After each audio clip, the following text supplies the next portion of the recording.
A mis 55 años, estaba a punto de casarme por segunda vez y comenzar mi vida de nuevo. 2 horas antes de la boda, decidí darle una sorpresa romántica a mi prometido y me escondí en el armario de la suite nupcial. Me di cuenta de que otra persona entraba a la habitación con mi prometido. Cuando reconocí la voz, mi corazón se aceleró. Pero antes de continuar, asegúrate de ya estar suscrito al canal y escribe en los comentarios: ¿desde dónde estás viendo este video? Nos encanta saber hasta dónde están llegando nuestras historias. Mi nombre es Sofía, tengo 55 años y creí que por fin había encontrado la paz que tanto buscaba. Después de 15 años de viudez, criando a mi hijo sola y dedicando cada minuto de mi vida a la empresa que construí desde cero, estaba a punto de casarme de nuevo. Ricardo era todo lo que siempre soñé: amable, atento, exitoso. Apareció en mi vida cuando menos lo esperaba, en un evento de beneficencia que mi empresa patrocinaba en un hotel de lujo en el corazón de Polanco, Ciudad de México. Fue amor a primera vista, o al menos eso fue lo que creí. Aquella mañana de sábado faltaban solo 3 horas para la ceremonia. Yo estaba en el salón de belleza que habían instalado especialmente para mí en el Hotel 5 Estrellas donde se llevaría a cabo la boda. Mi vestido colgaba allí, un elegante modelo en tono champaña que elegí con tanto esmero. Nada de blanco, nada de velos extravagantes. A mis 55 años quería algo sofisticado, discreto, que reflejara quién era yo realmente. La maquillista trabajaba en mi rostro mientras me miraba al espejo y veía a una mujer diferente a la que fui a los 30 años, en mi primer matrimonio. Mi rostro tenía arrugas de expresión, marcas de quien ha vivido, sufrido y vencido. Mi cabello, antes totalmente castaño, ahora tenía canas que me empeñaba en mantener. No me avergonzaba de mi edad.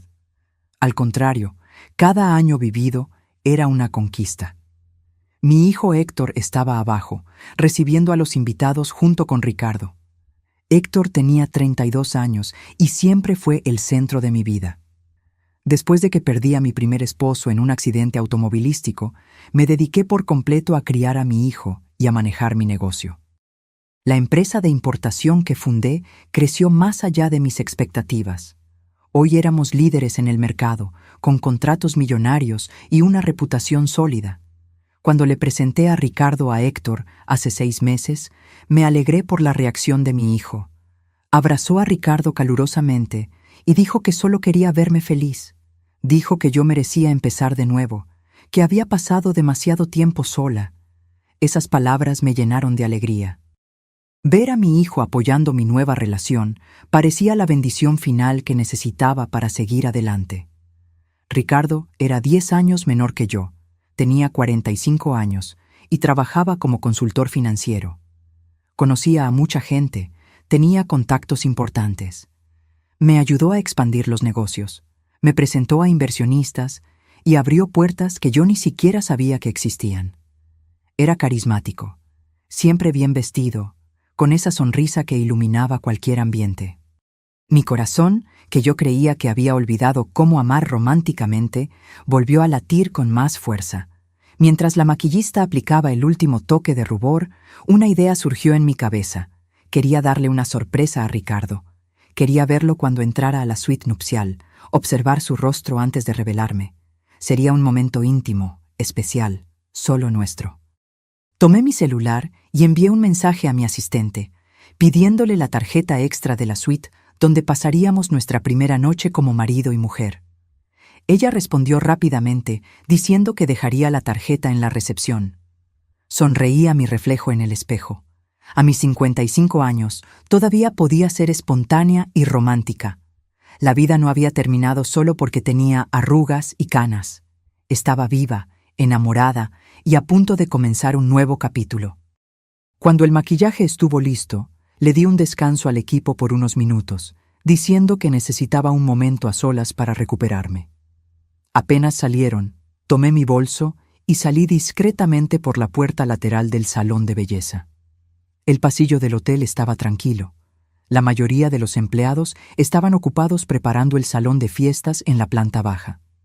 Tomé el elevador hasta el 10º piso, donde se encontraba la suite presidencial que Ricardo y yo usaríamos. Mi corazón latía acelerado, no por nerviosismo, sino por una alegría genuina. Me sentía como una adolescente haciendo una travesura. Pasé por la recepción del piso, tomé la tarjeta que mi asistente había dejado y caminé por el pasillo silencioso hasta la puerta de la suite 1005. Acerqué la tarjeta al sensor y la puerta se abrió con un clic suave. La habitación estaba impecable. La cama tamaño king size, cubierta con sábanas blancas inmaculadas, pétalos de rosas rojas esparcidos artísticamente, champaña fría en una cubeta de plata. Todo estaba perfecto, exactamente como lo había planeado.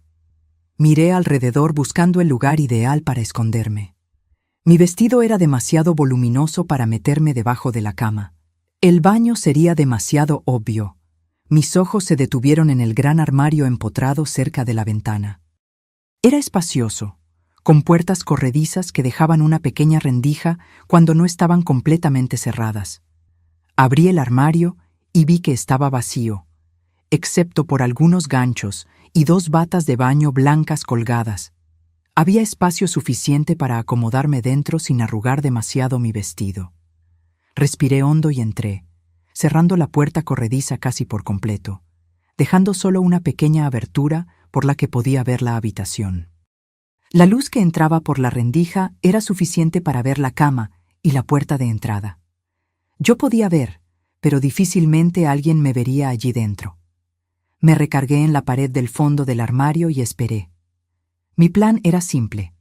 Cuando Ricardo entrara, yo saldría y lo sorprendería. Imaginé su sonrisa, la sorpresa en sus ojos. Sería un momento especial que guardaríamos para siempre. Los minutos pasaban lentamente. Podía escuchar mi propio corazón latiendo en el silencio de la habitación. El perfume de las rosas llenaba el aire. Desde donde estaba, lograba ver el reflejo de la ventana en el espejo del tocador. El cielo afuera estaba azul, sin nubes. Todo conspiraba para que aquel fuera el día perfecto. De repente, oí pasos en el pasillo. Eran pasos pesados, masculinos. Mi corazón se aceleró. ¿Sería Ricardo? Todavía faltaban 2 horas para la ceremonia. Tal vez había venido a verificar que todo estuviera en orden en la habitación. Sonreí en la oscuridad del armario, preparándome para el momento de la sorpresa. Oí el sonido de la tarjeta pasándose por el sensor. La puerta se abrió y los pasos entraron. Por la rendija vi un par de zapatos masculinos, pero no eran los mocasines italianos que Ricardo siempre usaba. Eran tenis casuales, desgastados. Fruncí el ceño, confundida. ¿Quién sería? Entonces oí una voz que me congeló por completo. «Ya estoy aquí.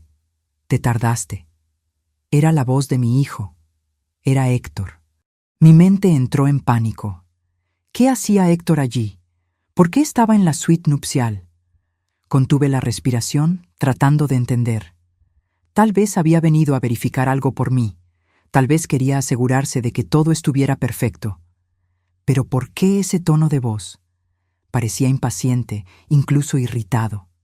La puerta se abrió de nuevo. Otros pasos entraron. Esta vez reconocí inmediatamente los zapatos. Eran los mocasines de Ricardo. Mi prometido estaba allí, con mi hijo, en la habitación donde pasaríamos nuestra primera noche juntos. «Disculpa la tardanza», dijo Ricardo. Su voz era diferente. No era el tono dulce y gentil que siempre usaba conmigo. Era frío, objetivo. Tuve que deshacerme de esas tías latosas de tu madre. ¿Mi madre? ¿Estaba hablando de mí? ¿Llamándome tu madre a Héctor? Un escalofrío recorrió mi espalda. Algo estaba muy mal. «¿Cuánto tiempo más vamos a tener que aguantar esta farsa?», preguntó Héctor, y el desprecio en su voz era inconfundible. «Estoy cansado de fingir que estoy feliz con este matrimonio ridículo». Mis piernas casi fallaron. Me sostuve de la pared del armario, tratando de procesar lo que estaba oyendo. ¿Farsa? ¿Matrimonio ridículo? ¿De qué estaba hablando mi hijo? «Cálmate», respondió Ricardo, y podía oírlo caminando por la habitación. Solo unas horas más. Después de la ceremonia, después de que firme los papeles del régimen de sociedad conyugal, la parte difícil habrá terminado. Mi sangre se congeló en las venas. Sociedad conyugal, comunidad de bienes. Habíamos acordado separación de bienes. Yo había insistido en ello. Ricardo había accedido, diciendo que su amor por mí no tenía nada que ver con el dinero. Los papeles que mi abogada preparó especificaban claramente la separación de bienes. ¿Estás seguro de que firmarás sin leer?, preguntó Héctor. Su voz sonaba ansiosa ahora. Mi madre es lista. Siempre lee todo antes de firmar. Ricardo se rió. Fue una risa baja, cruel, que jamás le había escuchado. Tu trabajo fue crear el ambiente emocional perfecto. Lo hiciste muy bien, por cierto. Ese discurso en la fiesta de compromiso sobre cómo solo querías verme feliz, sobre cómo merecía amor de nuevo, brillante. Estaba tan conmovida que ni siquiera cuestionó cuando sugerí cambiar de abogado. Mi mente se remontó a 3 semanas atrás. Ricardo había sugerido que usáramos a su abogado para preparar los documentos de la boda, diciendo que el hombre era especialista en derecho familiar y que agilizaría todo. Yo, confiada y enamorada, accedí. Nunca imaginé... ¿Y después?, preguntó Héctor. ¿Después de que firme? El silencio que siguió fue ensordecedor. Podía oír mi propio corazón martilleando contra mis costillas. Cada segundo parecía una eternidad. Después, dijo Ricardo lentamente, nos vamos de viaje de luna de miel. Ese crucero por el Caribe que tanto quería. Agua por todas partes, muchas oportunidades para... accidentes. No. Aquello no podía estar sucediendo. Debía estar teniendo una pesadilla. Tal vez el estrés de la boda, la ansiedad, todo eso me estaba haciendo alucinar. Pero la voz de mi hijo cortó cualquier esperanza de que aquello fuera fruto de mi imaginación. Un accidente en el mar, dijo Héctor, y había una excitación perturbadora en su tono. Sin cuerpo para investigar mucho. Perfecto. Lágrimas comenzaron a correr por mi rostro, silenciosas y cálidas. Mi hijo, mi propio hijo estaba planeando mi muerte. El muchacho que crié, por el cual sacrifiqué todo, estaba conspirando para matarme. Aprendí de los mejores, continuó Ricardo, y podía oírlo sentarse en la cama. Ya lo hice 2 veces antes, funciona como un reloj. ¿2 veces antes? Mi estómago se revolvió. ¿Había hecho esto antes? ¿Había matado a otras mujeres? Cuéntame sobre ellas, pidió Héctor, y la curiosidad mórbida en su voz me causó náuseas. Ricardo suspiró, como si estuviera rememorando recuerdos agradables. La primera fue Marcela, viuda, 52 años, dueña de una cadena de farmacias en Guadalajara. Nos casamos después de 8 meses de noviazgo, luna de miel en Cancún. Se ahogó durante un clavado. El instructor dijo que probablemente entró en pánico cuando vio una mantarraya. Muy trágico. Hizo una pausa y pude oírlo hurgando en algo. Heredé todo. La familia de ella incluso me ofreció seguir administrando los negocios. Me quedé 6 meses, tiempo suficiente para vender todo discretamente. Salí con casi 10 millones. 10 millones. Estaba hablando de vidas humanas como si fueran transacciones comerciales. ¿Y la segunda?, insistió Héctor. Ah, Beatriz, respondió Ricardo con un falso suspiro nostálgico. Empresaria del ramo de la construcción en Monterrey. 58 años, viuda también. Ella fue un poco más difícil. Muy controladora, muy involucrada en los negocios. Tardé 1 año en ganarme su confianza por completo. ¿Cómo lo hiciste? Isla privada en Grecia. Alquiler privado, solo nosotros 2. Se resbaló de las rocas durante una caminata matutina. Se golpeó la cabeza y cayó al mar. Encontraron el cuerpo 3 días después. La investigación concluyó que fue accidente. Me quedé destrozado. Lloré en el funeral. Toda la actuación. Su familia me abrazó. Me consoló. Heredé participación del 40% en la empresa. Vendí todo en menos de 1 año. Yo estaba temblando incontrolablemente dentro del armario. Aquel hombre, aquel monstruo que había dejado entrar en mi vida, en mi cama, en mis negocios, era un asesino en serie. Y mi hijo lo sabía. Peor, mi hijo estaba ayudando. Y mi madre va a ser la tercera, dijo Héctor, y no había emoción alguna en su voz. Era como si estuviera hablando del clima. La mejor de todas, confirmó Ricardo. Tu imperio de importación vale mucho más que los negocios de las otras dos juntas. Estamos hablando de por lo menos 50 millones en activos líquidos, sin contar las propiedades e inversiones. Contigo como único heredero y yo como viudo con derecho a la mitad de todo por la sociedad conyugal, vamos a dividir una fortuna. 50 millones. Era más o menos eso. Yo había construido todo desde cero, trabajado 16 horas al día durante años, y ahora descubría que mi propio hijo veía todo ese esfuerzo solo como dinero esperando ser robado. ¿Cuándo vas a transferir mi parte?, preguntó Héctor. Paciencia, respondió Ricardo. Primero, dejamos pasar el luto adecuado, 6 meses, tal vez un año. Luego, yo empiezo a vender los activos discretamente. Recibirás tu mitad según lo acordado, 25 millones. Dinero suficiente para que nunca más tengas que trabajar en la vida. Me lo merezco, dijo Héctor con amargura. Pasé la vida entera siendo el hijo perfecto. Estudié lo que ella quiso. Trabajé en la empresa como un esclavo. Fingí interés por ese negocio aburrido de importación. Todo para asegurar que cuando muriera, yo heredara todo. Cada palabra era una puñalada en mi corazón. Yo había dado todo por ese muchacho. Pagué las mejores escuelas, la mejor universidad. Le di un cargo importante en la empresa incluso cuando demostraba poco interés. Creí que solo necesitaba tiempo para madurar, que eventualmente se enamoraría del negocio como yo. Tú hiciste la parte más difícil, dijo Ricardo. Presentarme con ella, construir la confianza, hacer que me viera como el yerno perfecto. Tu trabajo fue esencial. Yerno perfecto. Las piezas comenzaron a encajar en mi mente. Había sido Héctor quien sugirió que fuera a aquel evento de beneficencia donde conocí a Ricardo. Héctor quien insistió en que Ricardo era un buen hombre, que yo debería darle una oportunidad al amor. Héctor, quien ayudó a planear nuestra primera cita, que siempre estaba allí incentivando la relación. Todo había sido un plan, desde el inicio.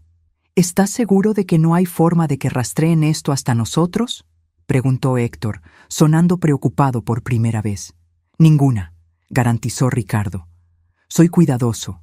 Nunca uso el mismo método 2 veces. Nunca dejo evidencia. Las 2 veces anteriores ni siquiera hubo investigación profunda. Mujeres mayores, accidentes durante viajes. Es un patrón común. Las autoridades ni siquiera sospechan. ¿Y si alguien desconfía? ¿De qué? Se rió Ricardo. ¿De un esposo enamorado que perdió trágicamente a su esposa en un accidente? ¿De un hijo dedicado que está de luto por su madre? Somos víctimas, Héctor. Y las víctimas no son sospechosas. Continuaron conversando sobre detalles. Sobre cómo Ricardo garantizaría que yo usara un chaleco salvavidas defectuoso durante un paseo en barco. Sobre cómo ya había sobornado a uno de los empleados del crucero para que testificara que yo estaba bebiendo mucho, que estaba actuando de forma imprudente. Sobre cómo Héctor escenificaría al hijo devastado. Tal vez hasta se desmayaría en el funeral para causar más conmoción. Yo escuchaba todo dentro de aquel armario oscuro. Mi vestido de novia arrugado, mi maquillaje corrido por las lágrimas. La mujer que entró a esa habitación media hora atrás ya no existía. Aquella Sofía, ingenua y enamorada, había muerto. En su lugar nacía otra persona. Alguien que acababa de perder todo lo que amaba, pero que no perdería su vida. Necesitamos bajar, dijo Ricardo finalmente. La ceremonia comienza en 1 hora. Tu madre debe estar preguntándose dónde estás. Que se preocupe, respondió Héctor con desdén. Dentro de unos meses ya no se preocupará por nada. Se rieron de mi muerte planeada. Se rieron de lo tonta y confiada que era yo. Se rieron de lo fácil que sería engañarme hasta el final.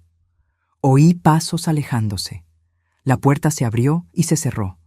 Después, silencio. Me quedé allí parada, incapaz de moverme. Mi cuerpo entero temblaba.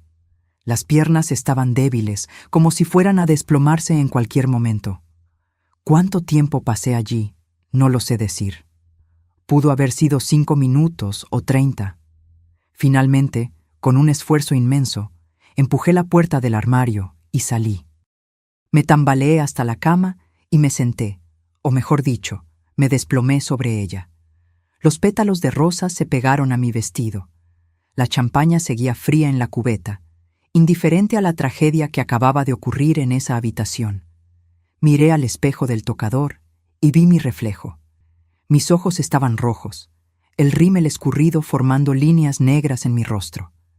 Parecía una novia fantasma, una versión distorsionada de aquella mujer feliz que estaba en el salón de belleza hace una hora. Mi celular vibró en el bolsillo del vestido. Era un mensaje de Héctor. «Mamá, ¿dónde estás? Te estamos buscando. La ceremonia comienza en 45 minutos», seguido de otro de Ricardo. «Mi amor, estoy ansioso por verte en el altar. Te amo. Te amo». Aquellas palabras que antes me llenaban de alegría, ahora me causaban repulsión física. Tenía que salir de allí. Tenía que pensar. ¿Pero hacer qué? Si simplemente cancelaba la boda, sabrían que descubrí algo. Ricardo podría desaparecer, y yo no tendría pruebas de lo que oí. Lo había hecho antes, 2 veces, y salido impune. Era experimentado, cuidadoso, y Héctor, mi hijo. ¿Cómo probaría que mi propio hijo estaba tratando de matarme? ¿Quién me creería? Yo misma estaba teniendo dificultad para creerlo. Tomé mi celular y con las manos temblando abrí la aplicación de grabación de voz. Miré el tiempo. 42 minutos. Todo había sido grabado. Cada palabra, cada detalle del plan asesino. Estaba allí, en aquel pequeño archivo de audio. ¿Pero sería suficiente? ¿Sería admisible en un tribunal? E incluso si lo fuera, ¿qué pasaría? Mi hijo iría a la prisión. El muchacho que cargué en brazos, que enseñé a caminar, que consolé en cada pesadilla. Incluso después de todo lo que oí, la parte de mí que era madre sentía un dolor punzante solo de pensarlo. Me levanté de la cama con dificultad. Necesitaba actuar, y necesitaba actuar rápido. Fui al baño de la suite y miré nuevamente mi reflejo, esta vez bajo la luz cruda de los espejos. Tomé una toalla y limpié cuidadosamente el rímel corrido. Recompuse el maquillaje lo mejor que pude con los productos que tenía en el bolso. Mi mente trabajaba a máxima velocidad. Tenía 40 minutos. 40 minutos para decidir si destruía mi propia vida al exponer a mi hijo o si simplemente huía y dejaba todo atrás. 40 minutos para elegir entre justicia y maternidad. Pero entonces recordé a las otras mujeres, Marcela y Beatriz. ¿Tenían familia? ¿Hijos que lloraron por ellas? ¿Padres ancianos que fueron privados de despedirse de sus hijas? ¿Y cuántas otras mujeres serían las próximas víctimas si yo no hacía nada? Ricardo había transformado esto en un negocio. Era meticuloso, paciente, eficiente. Y ahora tenía un socio en Héctor, alguien que podría continuar el trabajo, perfeccionar el método, encontrar nuevas víctimas. No. Yo no podía dejar que esto sucediera. Pero tampoco podía simplemente ir a la policía en ese momento. Era mi palabra contra la de ellos. Y yo sabía cuán convincente era Ricardo. ¿No había sido él quien me conquistó por completo en 6 meses? ¿Quién se ganó la confianza de mi familia, de mis amigos, de mis socios? Necesitaba un plan. Y necesitaba ejecutarlo ahora. Tomé mi celular y envié un mensaje a mi abogada particular. Doctora. Claudia, una mujer en la que confiaba hacía años. Emergencia absoluta. Te necesito en el hotel ahora. Suite 1005. No le cuentes a nadie. Es cuestión de vida o muerte. Ella respondió en segundos. En camino. Llego en 15 minutos. Luego envié otro mensaje, esta vez a Marcos, mi jefe de seguridad personal, un ex policía que trabajaba conmigo hacía una década. Te necesito en la suite presidencial. Urgente. Ven solo y discretamente. Mientras esperaba, fui al laptop que estaba en el escritorio de la habitación. Era mi laptop personal, que había pedido que dejaran allí para trabajar durante la luna de miel. Conecté mi celular y transferí el archivo de audio a la computadora, haciendo 3 copias de seguridad en diferentes servicios de nube. Luego creé un documento nuevo y empecé a escribir. Escribí todo lo que había oído, cada detalle, cada palabra. Los nombres de las víctimas anteriores, Marcela y Beatriz. Los métodos usados, los valores mencionados. Escribí en formato de testimonio, fechado y firmado digitalmente. 15 minutos después, tocaron discretamente a la puerta. Era la doctora Claudia. Entró rápidamente, cerrando la puerta detrás de sí. Sus ojos se abrieron al verme. «Sofía, ¿qué pasó? ¿Estás bien?» Le hice una señal para que se sentara y le puse audífonos. «Escucha esto, todo». Puse el audio a reproducir. Vi su expresión cambiar mientras escuchaba. De confusión a shock, de shock a horror, de horror a furia contenida. Cuando terminó, estaba pálida. «Dios mío», susurró, «tu hijo y Ricardo, Sofía, necesitamos llamar a la policía ahora». «Aún no», respondí. Mi voz estaba sorprendentemente tranquila. «Necesito que hagas algo primero. Necesito documentos, rápidamente». Expliqué mi plan. La doctora Claudia me miró como si estuviera loca, pero luego asintió lentamente. «Es arriesgado, muy arriesgado. Lo sé, pero es la única forma de garantizar que no escapen. Ricardo lo hizo antes, 2 veces. Es cuidadoso. Si simplemente cancelamos la boda ahora, él va a desaparecer. Y Héctor inventará una historia, dirá que estoy confundida, tal vez incluso cuestione mi cordura». Otro golpe en la puerta. Era Marcos. Abrí y él entró, su postura militar evidente incluso en traje de civil. Cuando oyó el audio, su mandíbula se tensó. «Puedo resolver esto de otras maneras», dijo él bajo, y el tono en su voz dejaba claro qué tipo de resolución tenía en mente. «No», respondí firmemente. «Esto tiene que hacerse de la manera correcta. Legal. Van a pagar por lo que hicieron, pero dentro de la ley». Les expliqué a los dos cuál era mi plan. Intentaron disuadirme. Argumentaron que era demasiado peligroso, que estaba poniendo mi vida en riesgo. Pero yo estaba decidida. «Sofía», dijo Claudia tomando mis manos. «¿Estás segura de esto? Una vez que comencemos, no hay vuelta atrás». La miré, luego a Marcos. «Mi hijo planeó matarme. El hombre que amaba es un asesino en serie. No hay nada a qué volver aquí. Solo hay justicia o muerte, y yo no voy a morir». Intercambiaron una mirada y luego asintieron. La doctora Claudia comenzó a trabajar en su laptop, preparando los documentos que le pedí. Marcos hizo algunas llamadas discretas, organizando lo que sería necesario. Yo volví al baño y recompuse completamente mi apariencia. 30 minutos después, parecía nuevamente una novia radiante. Por fuera, al menos. Por dentro, yo era otra persona. Una persona más fría, más dura, más determinada. Miré a Claudia. «¿Listo?» Ella asintió, mostrándome los documentos en su tableta. «Todo listo, pero Sofía, última oportunidad de cambiar de opinión». «No voy a cambiar», respondí. Firmé digitalmente cada documento que ella preparó.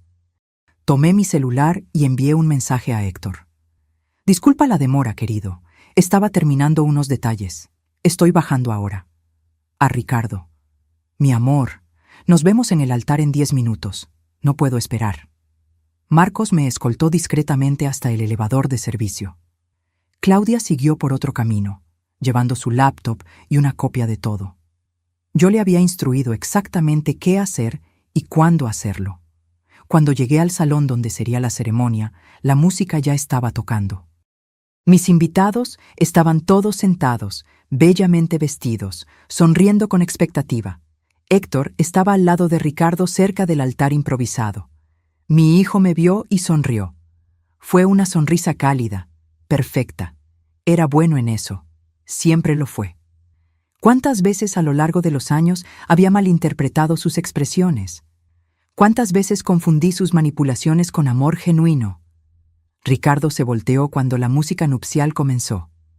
Sus ojos se iluminaron al verme. Llevó la mano a su pecho, en un gesto que parecía conmovido. La perfecta escenificación del novio enamorado. Caminé por el pasillo, sola. No tenía padre para entregarme. Él había fallecido años atrás. Siempre pensé que sería Héctor quien me llevaría al altar, pero él había declinado educadamente, diciendo que prefería quedarse al lado de Ricardo como padrino. Ahora entendía por qué. Querían estar juntos, presentar un frente unido. A cada paso que daba, sentía las miradas de los invitados sobre mí. 200 personas que no tenían idea de lo que estaba a punto de suceder. 200 testigos de lo que estaba planeando. Llegué al altar. Ricardo extendió su mano hacia mí. Yo la tomé. Su mano estaba cálida, firme. La mano de un asesino. «Estás hermosa», susurró. «Gracias», respondí con una sonrisa. El celebrante, un juez de paz que Ricardo había sugerido, comenzó la ceremonia. Habló sobre amor, compromiso, compañerismo. Cada palabra sonaba como una broma cruel. Miré a Héctor al lado de Ricardo. Mi hijo me observaba con una expresión que ahora reconocía. No era amor, era cálculo. Estaba evaluando si yo sospechaba de algo, si había alguna señal de que yo sabía. Le sonreí. Una sonrisa de madre orgullosa. Vi alivio pasar por sus ojos. «Llegamos ahora al intercambio de votos», anunció el celebrante. «Ricardo, ¿aceptas a Sofía como tu legítima esposa?» «Acepto», dijo Ricardo, su voz clara y firme. «Sofía, ¿aceptas a Ricardo como tu legítimo esposo?» Este era el momento que cambiaría todo. Miré a Ricardo, luego a Héctor, luego a todos los rostros expectantes a mi alrededor. «Tengo algo que decir primero», hablé en voz alta y clara. Un murmullo recorrió la audiencia. Ricardo frunció el ceño levemente, confundido pero aún manteniendo la sonrisa. «¿Sofía?», dijo él en voz baja. «¿Está todo bien?» «Está todo perfecto», respondí. Entonces me volteé hacia los invitados. «Todos ustedes vinieron aquí hoy pensando que asistirían a una boda. Y van a asistir, pero no la boda que imaginaban». El silencio en el salón era absoluto. Se podía oír la respiración de la gente. Ricardo intentó sujetar mi mano, pero me aparté. «Sofía, estás nerviosa», dijo, tratando de parecer preocupado. «Vamos a hacer una pausa. Puedes...» «No estoy nerviosa», corté. «Estoy perfectamente lúcida, tal vez más lúcida de lo que he estado en los últimos 6 meses». Héctor dio un paso adelante. «Mamá, ¿qué está pasando? ¿Te sientes mal?» «No me llames madre», dije, y mi voz salió más fría de lo que pretendía. Vi cómo retrocedía como si hubiera recibido una bofetada. Me volteé nuevamente hacia los invitados. Hoy, hace aproximadamente 1 hora, yo estaba en la suite nupcial, escondida en el armario. Quería darle una sorpresa romántica a mi futuro esposo. Ricardo palideció. Entendió inmediatamente a dónde iba a parar esto. Pero quien apareció en la habitación no fue solo Ricardo. Fue mi hijo también. Y ellos no sabían que yo estaba allí, así que conversaron libremente. «Mamá, no sé de qué estás hablando», comenzó Héctor, pero había pánico en sus ojos. «Y yo lo oí todo», continué, mi voz aumentando. «Los oí a ustedes planeando mi asesinato. Los oí riendo sobre lo fácil que sería engañarme. Oí sobre las otras 2 mujeres que Ricardo mató antes». El salón estalló en exclamaciones de shock. Personas se levantaron, comenzaron a hablar al mismo tiempo. Ricardo intentó agarrarme, pero Marcos apareció de la nada, interponiéndose entre nosotros. «Esto es una locura», gritó Ricardo a los invitados. «Está teniendo una crisis, necesita ayuda». «¿Estoy teniendo una crisis?», repetí. «Qué interesante. Es la misma táctica que usarías si hubieras sobrevivido al accidente que estabas planeando, ¿no es así? ¿Cuestionar mi sanidad mental?» Tomé mi celular del ramo de flores que una de las damas de honor sostenía. Lo conecté al sistema de sonido del salón. Todos ustedes van a escuchar exactamente lo que yo oí. Apreté play. La voz de Héctor llenó el salón. Ya estoy aquí, te tardaste. Seguida de la de Ricardo. Disculpa la tardanza. Tuve que deshacerme de esas tías latosas de tu madre. Vi el rostro de Ricardo cambiar de color, de pálido a rojo, de rojo a gris. Héctor intentó correr, pero Marcos lo sujetó por el brazo. El audio continuó reproduciéndose. Cada palabra, cada detalle del plan. Los invitados escuchaban en shock absoluto. Algunas mujeres comenzaron a llorar. Hombres apretaron los puños. Cuando el audio mencionó a las víctimas anteriores, Marcela y Beatriz, vi a dos mujeres en la audiencia levantarse abruptamente. No las conocía. Debían ser invitadas de Ricardo. Marcela era mi hermana, gritó una de ellas, lágrimas corriendo por su rostro. Murió hace 3 años. Dijeron que fue un accidente. La otra mujer estaba temblando. Beatriz era mi socia. Se casó con un hombre llamado Roberto Andrade. Pero ese hombre, señaló a mi prometido, se parece exactamente a él, solo que con barba y cabello diferente. Ricardo intentó salir, pero Marcos y otros 3 guardias que yo había instruido discretamente antes ya bloqueaban las salidas. «¡No entienden!», gritó Ricardo. «Esa grabación es falsa, fue manipulada. Sofía está obsesionada, ella...» «¿Obsesionada?», me reí sin humor. «Tienes razón en una cosa. Yo estaba obsesionada con creer que había encontrado el amor de nuevo, obsesionada con confiar en mi propio hijo». Miré a Héctor. Se había desplomado en una silla, el rostro entre las manos. Parte de mí, la parte que aún era madre, quería correr hacia él, abrazarlo, preguntar por qué. Pero la parte que lo había oído reír sobre mi muerte planeada se mantuvo firme. «Héctor», hablé alto, «mírame». Él levantó el rostro. Había lágrimas allí, pero no podía decir si eran genuinas o solo una manipulación más. «¿Por qué?», pregunté. «Eres mi hijo. Te di todo. ¿Por qué?». Se quedó en silencio por un largo momento.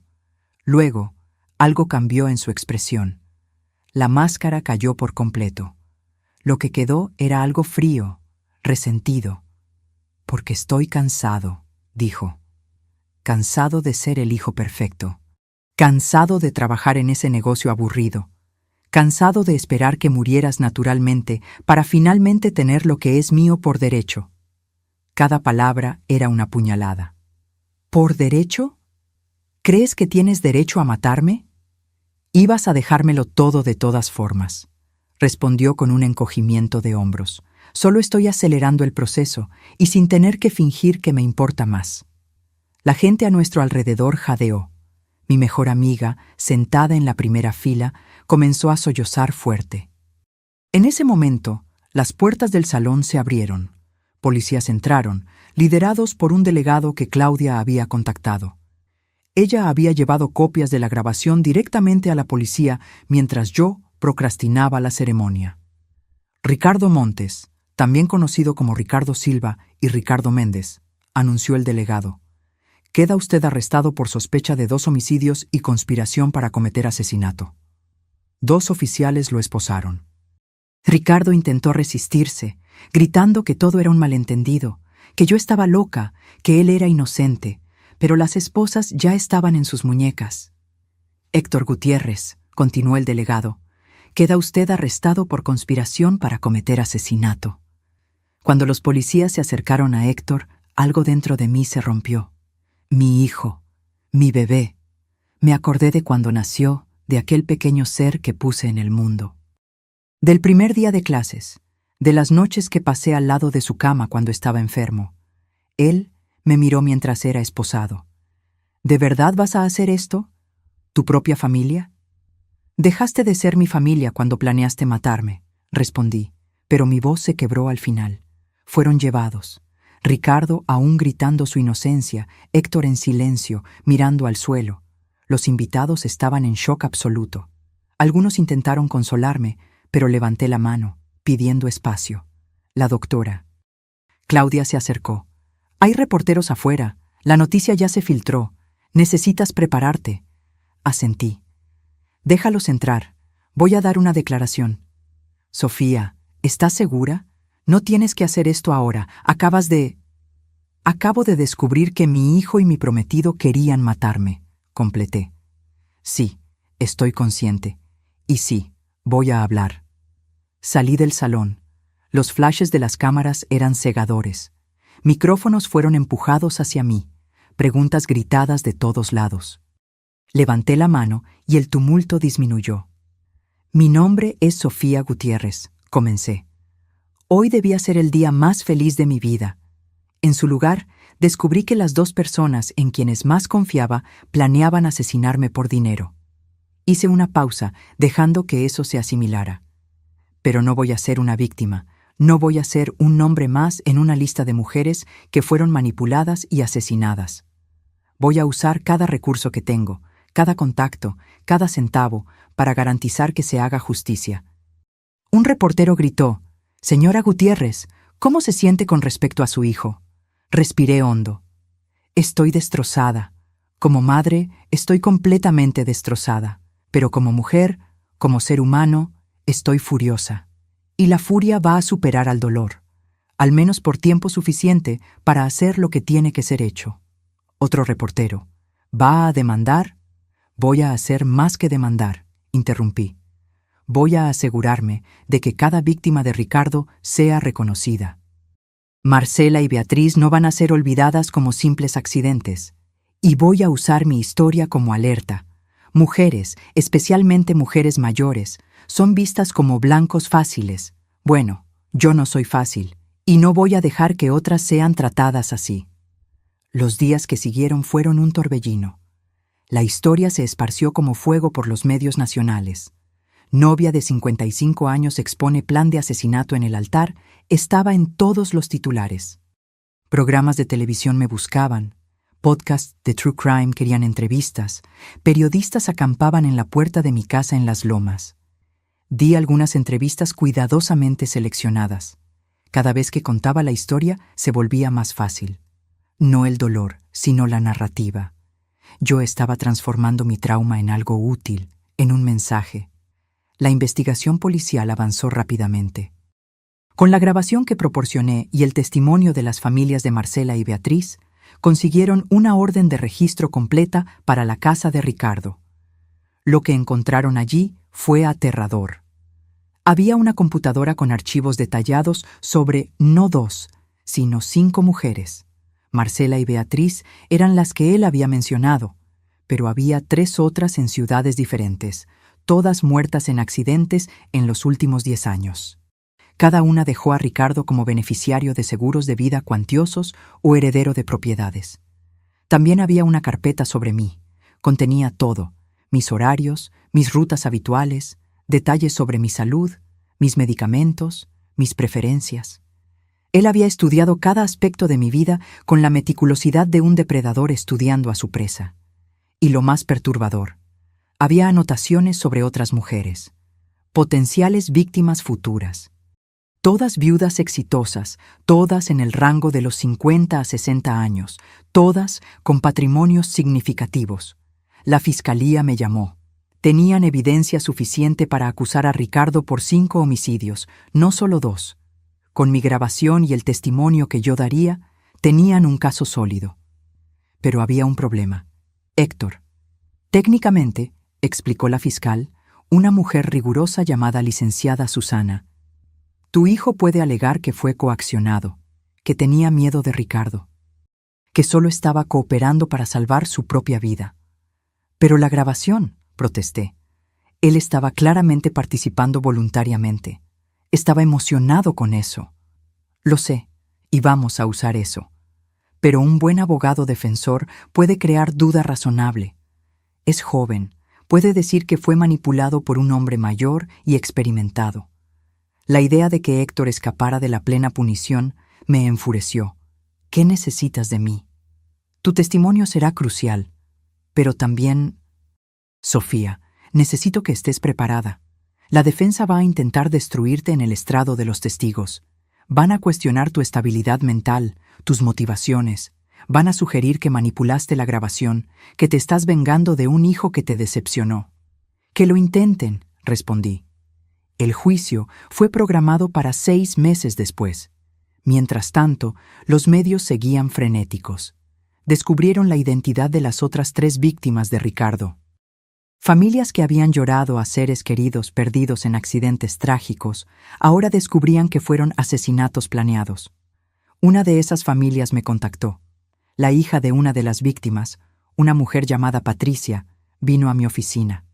«Mi madre», dijo ella con lágrimas en los ojos, «murió en un incendio hace 7 años en Puebla. Dijeron que fue un cortocircuito, pero yo siempre supe que había algo raro. Ella era tan cuidadosa, tan meticulosa». Sujeté su mano. «Lo siento mucho. Por ti y por ella». «Gracias a ti», dijo Patricia. «Finalmente vamos a tener respuestas. Finalmente podemos procesar el luto de verdad, sabiendo la verdad». Aquella conversación cambió algo en mí. Yo no estaba haciendo esto solo por mí. Estaba haciendo por Marcela, Beatriz, por la madre de Patricia y por las otras mujeres que Ricardo había transformado en estadísticas. Mientras tanto, Héctor estaba en prisión esperando juicio. Su abogado intentó negociar. Querían que testificara contra Ricardo a cambio de una sentencia reducida. La fiscal me llamó para discutir. «Es una buena oferta. Con su testimonio, garantizamos que Ricardo nunca más salga de prisión. ¿Y Héctor?» Probablemente recibiría entre 5 a 10 años, con posibilidad de libertad condicional. 5 a 10 años, por conspirar para matarme, por reír sobre mi muerte planeada. «No», dije, «él no negocia, va a juicio como Ricardo. Sofía, entiendo tu rabia, pero...» «No es sobre rabia», interrumpí. «Es sobre justicia. Si lo dejamos hacer un acuerdo, mandamos el mensaje de que conspirar para matar a tu propia madre por dinero es algo que puede ser negociado. No lo es». La fiscal se quedó en silencio por un momento. «¿Estás segura? El juicio va a ser brutal, para ti». «Lo sé, pero voy a estar allí, y voy a testificar». Héctor intentó contactarme varias veces. Cartas, mensajes a través de su abogado, pedidos de visita. Ignoré todos.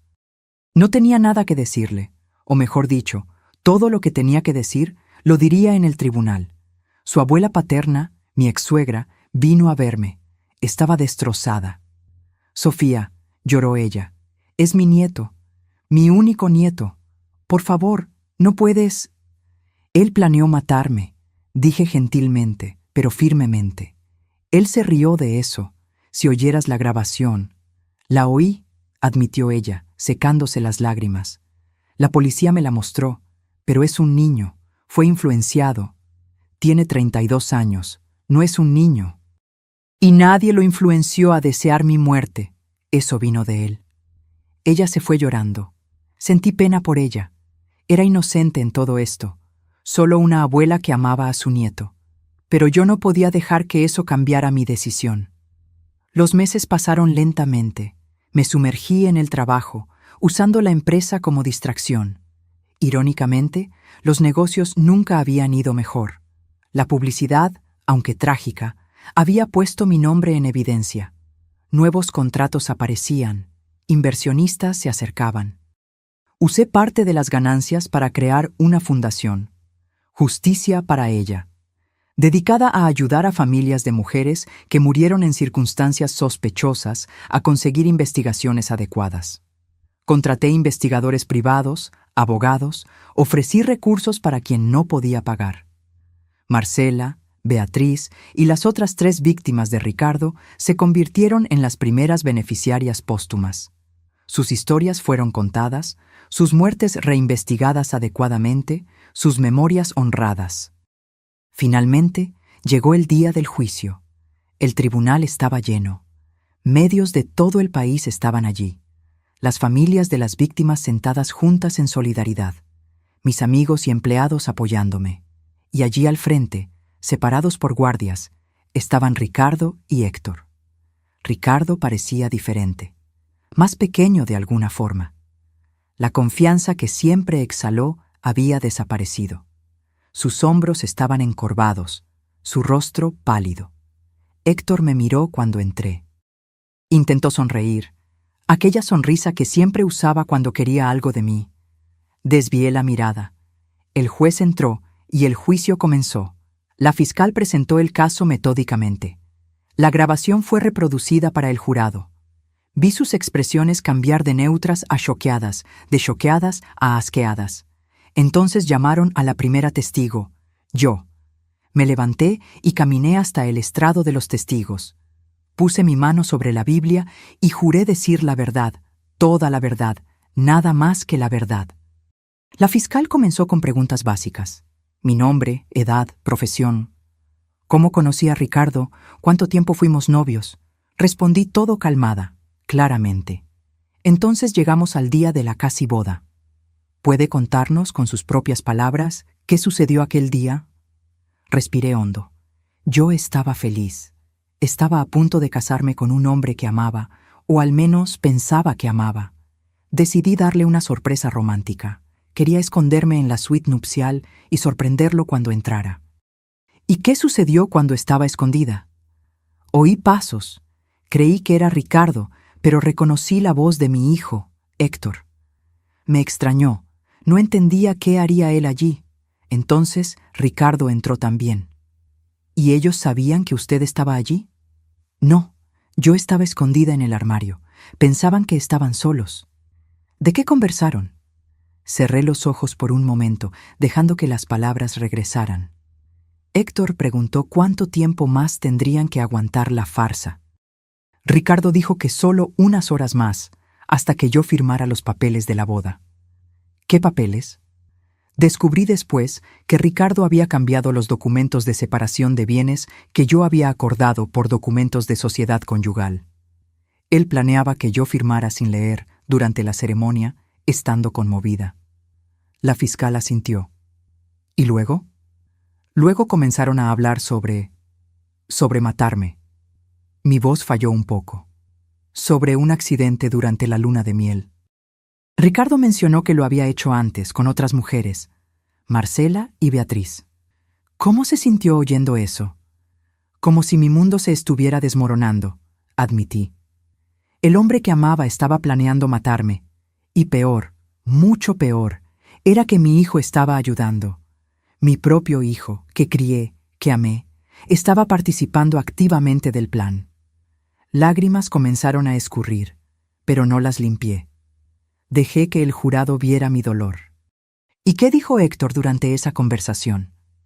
Él dijo que estaba cansado de fingir ser el hijo perfecto, que quería el dinero que sería de él de todas formas. Preguntó cuándo recibiría su parte de los 50 millones. Oí murmullos en el tribunal. El juez golpeó el martillo pidiendo silencio. 50 millones se refiere a mi patrimonio, el valor aproximado de todo lo que construí durante mi vida. Estaban dividiendo mi dinero antes incluso de matarme. La fiscal me hizo repetir partes específicas de la conversación. Cada palabra que hablé era confirmada por la grabación que tenían como evidencia. Entonces llegó la hora de la defensa de interrogarme. El abogado de Ricardo se levantó. Era un hombre de mediana edad, traje caro, expresión condescendiente. «Señora Gutiérrez», comenzó él, ¿no le parece demasiado conveniente que haya grabado esa conversación entera? Yo no planeé grabar, respondí.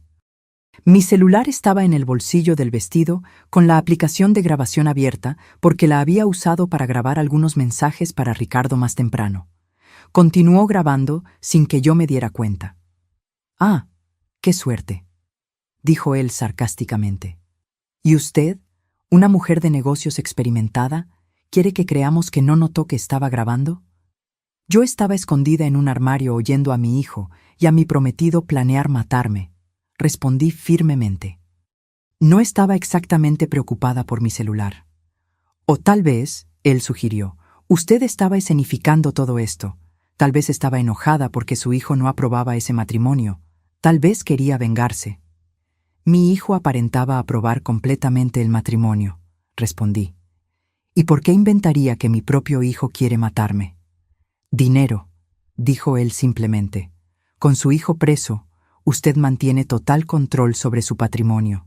Nadie para compartir, nadie para cuestionar sus decisiones. Yo me reí. Fue una risa corta, amarga. Mi hijo ya habría heredado todo cuando yo muriera. Naturalmente, no necesitaba matarme para eso. Yo no gané nada con esta situación, excepto la pérdida del hijo que amaba. El abogado intentó algunas otras aproximaciones, sugiriendo que yo estaba mentalmente inestable, que la grabación podría haber sido editada, que tal vez había malinterpretado una conversación inofensiva. Pero la fiscal objetó cada vez, y el juez sostuvo. La grabación estaba demasiado clara, había sido verificada por peritos como auténtica. Entonces fue el turno del abogado de Héctor. Él era más joven, parecía menos cínico. Su enfoque fue diferente. «Señora Gutiérrez», dijo él gentilmente, «¿usted ama a su hijo?» La pregunta me tomó desprevenida. Yo amaba. ¿Amaba en el pasado? ¿Ya no ama? No sé lo que siento, admití. Es mi hijo, siempre lo será. Pero él planeó matarme. ¿Cómo reconcilio esas dos cosas? Exactamente, dijo el abogado. Como un hijo planea matar a su propia madre, ¿no sería necesaria algún tipo de coerción, manipulación? Objeción, dijo la fiscal. Especulación. Reformulo, dijo el abogado. Señora Gutiérrez, en la grabación, ¿quién inició la conversación sobre asesinato? ¿Quién sacó el tema a colación primero? Pensé de nuevo. Ricardo. ¿Y Ricardo es cuántos años mayor que Héctor? 13 años. Más experimentado, más manipulador. Usted misma fue engañada por él, ¿no es así? Fui, admití renuentemente. Entonces, ¿no es posible que Héctor, un joven de 32 años, también haya sido manipulado? ¿Que Ricardo haya plantado esas ideas en su cabeza? No, respondí firmemente. Porque en la grabación, Héctor no suena coaccionado, suena emocionado. Se rió, preguntó cuándo recibiría el dinero. Esas no son acciones de alguien siendo forzado. Pero es su hijo, insistió el abogado. Ciertamente debe haber... Dejó de ser mi hijo cuando accedió a mi asesinato, dije, y mi voz resonó por el tribunal. Le habría dado todo, literalmente todo. Solo necesitaba esperar, pero no. Él lo quería ahora y estaba dispuesto a matarme para conseguirlo. Vi a Héctor bajar la cabeza. El interrogatorio continuó por horas. Me hicieron repetir la historia varias veces, buscando inconsistencias. No las encontraron porque no las sabía. Yo estaba diciendo la verdad. Cuando finalmente me liberaron del estrado de los testigos, estaba exhausta. Pero había más testigos. Las familias de Marcela y Beatriz testificaron sobre las circunstancias sospechosas de las muertes. Peritos hablaron sobre los métodos usados, sobre cómo los accidentes fueron cuidadosamente planeados. Y entonces, la fiscalía trajo a su testigo sorpresa. Era una mujer que yo nunca había visto. Tenía cerca de 50 años, bonita, bien vestida. Cuando fue llamada al estrado, Ricardo se puso blanco. «Por favor, declare su nombre para el tribunal», pidió la fiscal. «Mi nombre es Daniela Campos», dijo la mujer, «y yo sería la próxima víctima de Ricardo». El tribunal explotó. El juez tuvo que golpear el martillo varias veces para restaurar el orden. Daniela contó su historia. Cómo conoció a Ricardo en un club de golf 6 meses antes de que él me conociera. Cómo él fue encantador, atento, perfecto. Cómo le pidió matrimonio y ella aceptó. «Pero entonces», dijo ella, «encontré algunos documentos en su casa, sobre otras mujeres, y comencé a desconfiar». «¿Qué hizo?» «Contraté a un investigador privado. Descubrió que Ricardo tenía varios nombres, varias identidades. Cuando confronté a Ricardo, él desapareció. Simplemente se esfumó. Nunca más lo vi hasta ver su foto en los periódicos, arrestado por el asesinato de varias mujeres». El testimonio de Daniela fue devastador para la defensa. Ella tenía documentos, correos electrónicos, todo comprobando que Ricardo había intentado el mismo esquema con ella. Había escapado solo por ser lo suficientemente desconfiada para investigar. La defensa intentó desacreditarla, sugiriendo que estaba buscando sus 15 minutos de fama. pero ella tenía evidencias demasiado sólidas. Entonces fue el turno de Ricardo y Héctor de testificar. Ricardo subió al estrado primero. Intentó parecer calmado, sereno, pero se podía ver el sudor en su frente. Su abogado lo guió a través de una narrativa cuidadosamente construida. Ricardo alegó que todo fue un malentendido, que la conversación que oí fue sacada de contexto, que él y Héctor solo estaban bromeando sobre escenarios absurdos, no planeando realmente nada. ¿Bromeando?, repitió la fiscal cuando llegó su turno de interrogar. ¿Usted estaba bromeando sobre matar a Sofía Gutiérrez? Era un tipo de humor negro, dijo Ricardo. Nosotros, Héctor y yo, desarrollamos ese tipo de amistad. Hacíamos bromas sobre todo. Bromas, repitió la fiscal. ¿Y las otras mujeres? Marcela, Beatriz, las otras 3, ¿ellas también fueron bromas? Yo no maté a nadie, dijo Ricardo firmemente. Esas fueron todas tragedias reales, accidentes reales. Están intentando transformarme en algún tipo de serial killer cuando soy solo un hombre con mala suerte que perdió a personas que amaba. Mala suerte, murmuró la fiscal. Señor Montes, o debería llamarle Silva, o Méndez. ¿Cuántos nombres falsos ha usado? Cambié mi nombre legalmente algunas veces, admitió él, por razones personales. ¿Razones personales como huir de investigaciones? Objeción. Sostenida. Reformule, fiscal. Ella cambió de táctica. Señor, en la grabación usted menciona valores específicos. 50 millones. Usted menciona dividir el patrimonio de Sofía. ¿Cómo explica eso si era solo una broma? Estábamos especulando.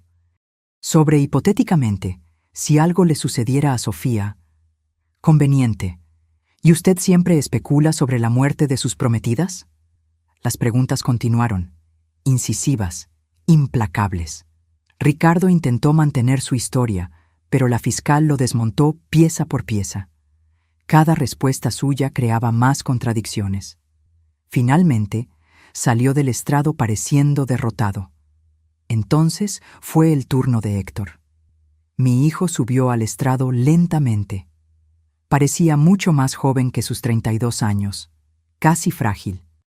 Yo sabía que era estrategia de su abogado, pero aún así sentí algo apretar en mi pecho. Su abogado lo guió gentilmente. Héctor alegó que fue manipulado por Ricardo, que tenía miedo, que Ricardo lo amenazó, dijo que si no cooperaba, él mismo sería asesinado. Pero en la grabación, dijo la fiscal cuando su turno llegó, usted no suena con miedo, suena emocionado. Yo estaba intentando parecer cooperativo, dijo Héctor, para que Ricardo no sospechara que yo podría denunciarlo. ¿Entonces usted planeaba denunciarlo? Sí, eventualmente. Pero no lo hizo, ni siquiera avisó a su madre sobre el peligro. Tenía miedo, repitió Héctor. Ricardo es peligroso. Pero no tan peligroso como para impedirle preguntar cuándo recibiría sus 25 millones, ¿cierto? Héctor parpadeó. Yo solo estaba siguiendo su juego. La fiscal sacó un documento. Señor Gutiérrez, usted abrió una cuenta offshore 3 semanas antes de la boda planeada. ¿Para qué? Él dudó. Inversiones. Inversiones. ¿No sería para recibir el dinero que esperaba ganar con la muerte de su madre? No, yo nunca. ¿Nunca qué? ¿Nunca planeó recibir el dinero? Pero usted mismo dijo en la grabación que merecía ese dinero, que había pasado la vida siendo el hijo perfecto. Héctor me miró, sus ojos suplicantes. Yo no desvié la mirada, pero tampoco demostré ninguna emoción. ¿Usted ama a su madre?, preguntó la fiscal de repente. La pregunta lo tomó por sorpresa. Sí, yo amo. Curiosa forma de demostrar amor, planeando asesinato. Yo no planeé nada, fue todo Ricardo. Pero usted accedió, usted se rió, usted preguntó sobre su parte del dinero. Porque tenía miedo. Miedo, repitió la fiscal. Señor Gutiérrez, ¿cuántas veces pudo haber denunciado a Ricardo? ¿Cuántas oportunidades tuvo de avisar a su madre? Silencio. Usted tenía el teléfono de la policía, tenía acceso a su madre en cualquier momento. Podría haber enviado un mensaje anónimo, una llamada, cualquier cosa. Pero no lo hizo. ¿Sabe por qué? Porque usted quería el dinero. Así de simple. Usted veía a su madre como un obstáculo entre usted y la riqueza que creía merecer. No es verdad. Entonces mire a su madre ahora, ordenó la fiscal. Mírela a los ojos y diga que usted no quería que ella muriera. Héctor me miró. Yo lo encaré de vuelta, mi rostro una máscara neutra. Comenzó él, pero nada más salió. Lágrimas comenzaron a escurrir por su rostro. Lo siento mucho, susurró. Mamá, lo siento mucho. ¿Usted lo siente por qué?, preguntó la fiscal. ¿Por haber planeado matar a su madre o por haber sido atrapado? Él no respondió. Solo continuó llorando. Cuando finalmente lo despidieron, pasó a mi lado tambaleándose. Intentó tocarme, pero un guardia lo impidió. Los argumentos finales comenzaron al día siguiente. La defensa argumentó que Ricardo era un hombre inocente perseguido por las circunstancias, que las muertes anteriores fueron realmente accidentes, que la grabación estaba siendo malinterpretada. Para Héctor, argumentaron que era una víctima de manipulación, un joven asustado coaccionado por un hombre mayor y peligroso. La fiscalía pintó un cuadro diferente, de un depredador calculista y experimentado que transformó el asesinato en un negocio lucrativo, y de un hijo codicioso dispuesto a matar a su propia madre por dinero. Sofía Gutiérrez, dijo la fiscal en su argumento final, es una sobreviviente. Pudo haber muerto en el mar, otra víctima trágica de un accidente. Pero por pura suerte, por haber decidido hacer una sorpresa romántica, ella oyó la verdad. Y fue lo suficientemente valiente para no solo salvar su propia vida, sino para traer justicia para Marcela, Beatriz y todas las otras. Señaló a Ricardo y Héctor. Estos hombres veían a mujeres exitosas no como personas, sino como fuentes de ingresos, como blancos. Planearon meticulosamente, ejecutaron fríamente y habrían continuado si Sofía no los hubiera expuesto. El jurado salió a deliberar. Fueron 3 días de espera, 3 días donde apenas pude comer o dormir. Pasaba las noches reviviendo cada momento, cada palabra de la grabación, cada mirada de Héctor durante el juicio. Finalmente, vino el veredicto. El tribunal estaba lleno nuevamente. Me senté en la primera fila, la doctora Claudia de un lado, Marcos del otro. En el caso del Estado contra Ricardo Montes, comenzó el presidente del jurado. Por el crimen de asesinato en primer grado de Marcela Santos, encontramos al acusado, culpable. Oí gritos ahogados detrás de mí, la hermana de Marcela llorando. El presidente continuó, culpable de asesinato en primer grado de Beatriz Lima, culpable de 3 otras acusaciones de homicidio, culpable de conspiración para cometer asesinato contra mí. Ricardo permaneció inmóvil mientras cada veredicto era leído. En el caso del Estado contra Héctor Gutiérrez, continuó el presidente, por el crimen de conspiración para cometer asesinato, encontramos al acusado culpable. Sentí algo romperse dentro de mí. Incluso esperando, incluso queriendo justicia, oír a mi hijo ser declarado culpable fue como recibir un disparo en el pecho. Héctor se desplomó en la mesa, sollozando. Su abogado intentó consolarlo, pero no había consuelo para aquello. La sentencia llegó 2 semanas después. Ricardo recibió 5 sentencias de prisión vitalicia consecutivas, sin posibilidad de libertad condicional. Moriría en prisión. Cuando la sentencia fue leída, él ni siquiera reaccionó. Solo miró fijamente al frente, como si ya estuviera muerto. Héctor recibió 25 años, con posibilidad de libertad condicional después de 15. El juez fue duro en sus palabras. «Señor Gutiérrez», dijo él, «usted traicionó la confianza más sagrada que existe, la confianza entre madre e hijo. Usted no solo planeó quitarle la vida a la mujer que le dio la vida, sino que lo hizo por pura codicia. Espero que use su tiempo en prisión para reflexionar sobre la magnitud de lo que intentó hacer». Cuando terminó, cuando los guardias se los llevaron, Héctor me miró una última vez. «Mamá», dijo él, su voz quebrándose, «¿puedes perdonarme algún día? Lo miré, a aquel hombre que un día fue mi bebé. No sé, respondí honestamente. Pregúntame dentro de 15 años. Fue la última vez que hablé con él. Los meses siguientes fueron de reconstrucción. Los medios eventualmente siguieron adelante, encontrando nuevas historias. La fundación que creé continuó creciendo, ayudando cada vez a más familias. Las familias de Marcela, Beatriz y las otras víctimas se convirtieron en parte de mi vida. Nos reuníamos periódicamente, compartiendo recuerdos de aquellas que perdimos, garantizando que nunca fueran olvidadas. Vendí la empresa. Ya no podía trabajar allí, no cuando cada rincón me recordaba a Héctor, a cómo yo creía que estábamos construyendo algo juntos. Vendí por un valor justo y usé el dinero para expandir la fundación. Cambié de casa también. Ya no podía vivir en el lugar donde crié a mi hijo, donde cada habitación tenía recuerdos de él. Compré un apartamento más pequeño, más sencillo en Coyoacán. Empecé de nuevo. La terapia ayudó. Fueron meses de sesiones dolorosas, desempacando cada capa de traición, de dolor, de culpa. Sí, culpa.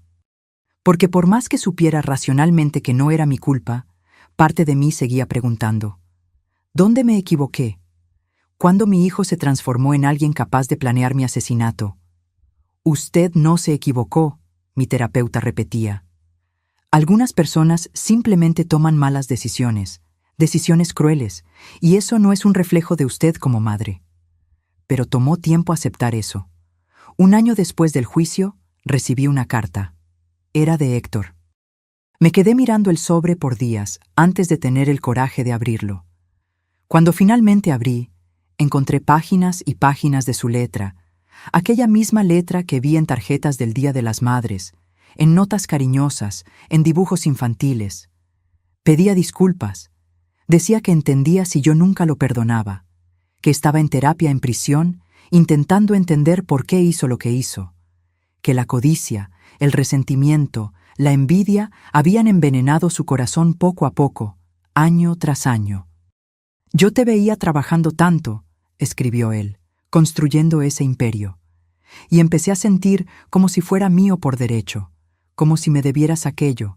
Olvidé que no me debías nada, que todo lo que hiciste fue por amor, no por obligación.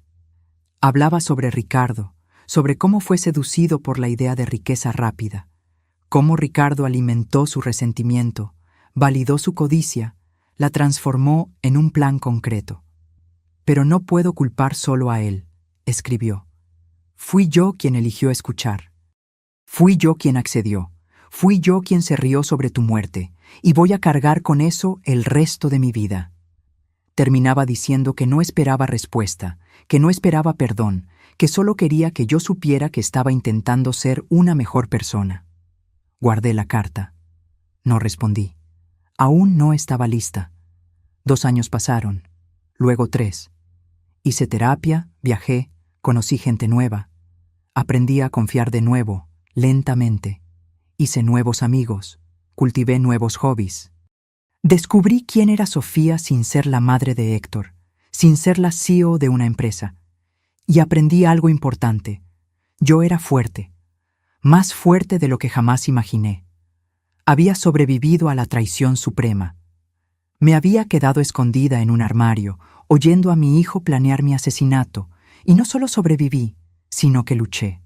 Había expuesto a 2 criminales, traído justicia para víctimas olvidadas, transformado mi tragedia en algo que ayudaba a otras personas. A mis 58 años, ya no era aquella mujer ingenua que se escondió en el armario esperando sorprender a su prometido. Era alguien que conocía el lado más oscuro de la humanidad y eligió no volverse cínica. Alguien que fue traicionada por su propia familia y eligió continuar amando, solo que con más cuidado. En mi cumpleaños número 59, hice algo que no había hecho en 3 años. Fui a visitar a Héctor. Él había cambiado. Estaba más delgado, más viejo de lo que sus 35 años deberían parecer. Pero había algo diferente en sus ojos, algo que podría ser remordimiento genuino. Nos sentamos separados por el vidrio, teléfonos en las orejas. «Hola, mamá», dijo él, y su voz estaba ronca. «Hola, Héctor», respondí. Nos quedamos en silencio por un largo momento. «Gracias por venir», dijo él finalmente. «No esperaba». «Yo tampoco», admití. «No sé por qué vine. Tal vez para ver si realmente cambiaste, o tal vez para ver si yo cambié lo suficiente para sentarme aquí sin odiarte». «¿Y cambiaste?», pensé sobre eso. «No te odio, ya no. Pero tampoco sé si puedo amarte como antes. Aquel Héctor, el hijo que yo amaba, murió en esa habitación de hotel. Eres otra persona ahora, y yo también lo soy». Lágrimas escurrieron por su rostro. «Lo sé, y no espero que me ames. Solo espero que un día, tal vez, puedas verme como un ser humano que cometió un error terrible y está intentando ser mejor». «Matar a tu madre no es un error, Héctor. Es una elección». «Tienes razón. Fue una elección, la peor que he hecho». Conversamos por 40 minutos. No fue una reconciliación. No fue perdón. Fue solo dos extraños que una vez fueron madre e hijo, intentando encontrar algún tipo de paz. Cuando me levanté para irme, él preguntó: «¿Vas a volver?». «No sé», respondí honestamente. «Tal vez, algún día, pero no esperes. No pongas tu redención en mis manos. Esa es una jornada tuya». Dejé la prisión y conduje a casa mientras el sol se ponía. Y me di cuenta de algo. Estaba en paz. No una paz completa, no una paz sin cicatrices, pero paz de todas formas. Hoy, a mis 60 años, miro hacia atrás y veo mi vida en 3 partes. Antes de aquel día en la habitación del hotel, durante aquellos meses terribles de investigación y juicio, y después la reconstrucción. La Fundación Justicia para Ella ayudó a más de 50 familias a conseguir investigaciones adecuadas en muertes sospechosas. 3 casos resultaron en arrestos. 20 familias consiguieron finalmente enterrar a sus seres queridos sabiendo la verdad. Escribí un libro sobre mi experiencia. El dinero fue todo para la fundación. Doy conferencias sobre señales de alerta en relaciones, sobre cómo los depredadores eligen a sus víctimas, sobre la importancia de confiar en tus instintos. Y sí, eventualmente, aprendí a confiar de nuevo. Conocí gente buena, formé nuevas amistades, incluso tuve algunas citas casuales. Nada serio. Tal vez nunca más lo sea. Pero está bien, porque aprendí que no necesito a otra persona para completarme. Estoy completa sola, fuerte sola, viva, muy viva, sola. A veces por la noche aún pienso en aquel momento en el armario, en las voces de Ricardo y Héctor planeando mi muerte. Y doy gracias. Doy gracias por haber decidido hacer aquella sorpresa tonta. Doy gracias por haber oído la verdad, por más dolorosa que fuera, porque la verdad me salvó. La verdad me liberó. Y la verdad me dio la oportunidad de empezar de nuevo. A mis 60 años, estoy empezando de nuevo. Y esta vez lo estoy haciendo bien. Ahora, si te gustó esta historia, haz clic en suscribirte y dime en los comentarios qué parte te dejó boquiabierto. Y no olvides hacerte miembro para tener acceso a videos exclusivos que no publico aquí. Te espero allí.